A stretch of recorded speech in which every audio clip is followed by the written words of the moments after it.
Sierra লিওনেই রয়েছে পৃথিবীর তৃতীয় বৃহত্তম প্রাকৃতিক হারবার।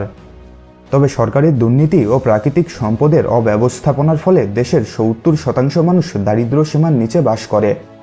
তবে এই গরিব দেশটি বাংলাদেশি এবং প্রত্যেক বাংলা ভাষাভাষী মানুষকে বেঁধে নিয়েছে এক কৃতজ্ঞতার বাঁধনে।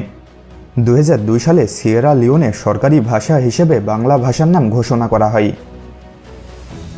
তাহলে বন্ধুরা চলুন সিয়েরা লিওন দেশ সম্পর্কে আরও কিছু জানা অজানা এবং প্রয়োজনীয় তথ্য জেনে নেওয়া যাক।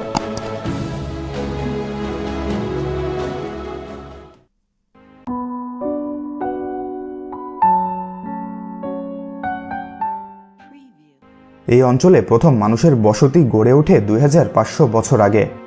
ইউরোপীয় উপনিবেশে পরিণত হওয়ার আগে এই অঞ্চল ক্ষুদ্র ক্ষুদ্র অংশে বিভক্ত ছিল এবং স্থানীয় রাজাদের দ্বারা শাসিত হতো। ১৫ শতকের দিকে এখানে প্রথম উপনিবেশ স্থাপন করে পর্তুগিজরা।